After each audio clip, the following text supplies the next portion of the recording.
So when my son was very young, I couldn't do retreat, but I practiced a lot, and I was desperate. Because the minutiae of motherhood, it's hard. And I really had this strong a longing for meaning, and I was so happy to have my son, and yet I found it frustrating. So anytime he took a nap, I was practicing, and I'd wake up early and practice. And in fact, somehow I think it's due to my son that I became a really serious practitioner, because I started to value my time in a way I didn't value my time. And I felt like I felt, on fire to do it, not waste it.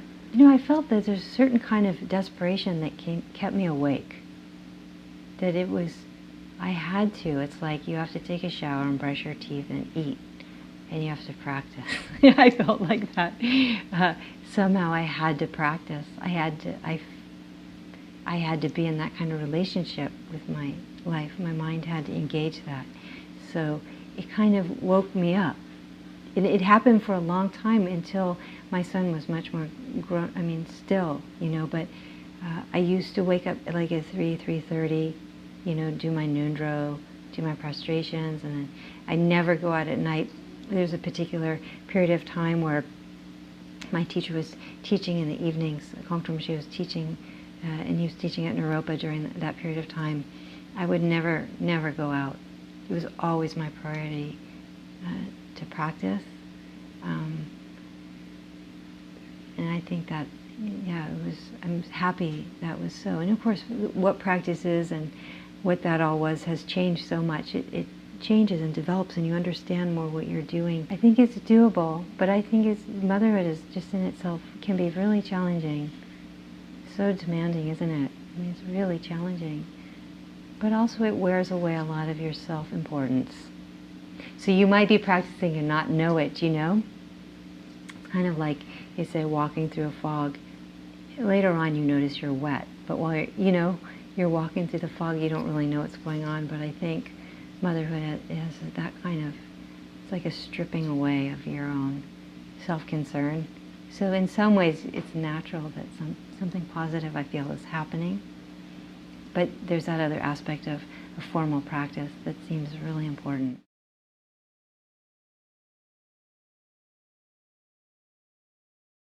He was 9 years old when I went into retreat, and we didn't know what was going to happen.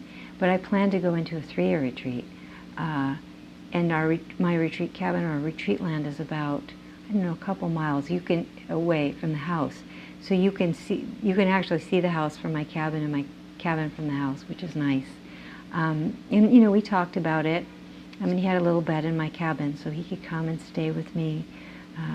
And we had somebody, we have a very wonderful sangha, and we all support each other to do practice. It's just like the husband goes up, the wife stays down, the wife goes up, the husband, And a lot of parents have been able to do retreats, so we have a wonderful system. And then we've had, during my retreat, we had one woman stay with us for a couple years, and then Sasha, my friend Sasha Marowitz, a very close friend too, moved in for the remainder of the retreat, which is about 4.5 more years. And my son was very happy with it. He never had a problem with me being in retreat, and in fact he said, "Mom, I really like you in retreat because I always know where you are," he said. So I felt happy, And he was never a needy child in that way. He wasn't emotionally needy, or he just didn't, like he was in a Shakespeare play. He's a very good stage actor, my son. So I asked, should I come out? There's a couple times I asked, should I come out? And he said, Mom, I'm not doing this for anyone. I'm kind of doing this because I like it, But once I came out and saw him in a play, because I felt it was important. And then one other time I came out because there's this, strangely, we live up on a 8,000 foot plateau in the San Luis Valley in Colorado. There's an alligator farm there somewhere, nearby. It's a very strange thing. But my son wanted me to go see the alligators, and he asked me, he seemed important, so I came out and we went to the alligator farm. I went back in retreat during that time. But he was so wonderful with it. And I always tell the story, one of the things, you maybe do this with your son as well, I like to do with my son was read at night, and you snuggle up. It's such a nice thing, and I love books, and he loved books so much, and I used to read to him, and then the Harry Potter books came out, and it wasn't fast enough, and he learned how to read, so he's like, okay, Mom, now I think I'm going to go and take the book. So that, during my retreat, I remember that happening. So that was a great loss, because that's one of the ways we kind of hung out. But he doesn't have a lot of need to talk. So even during my silent periods, he just doesn't have a lot of needs. He's still like that, just very independent and fine with being alone. And not that he was alone. I mean, he had a lot of people around, but just okay with the whole thing. It was just incredibly easy in every way with him. I don't want to say that this is the right thing for everyone. It just happened to work out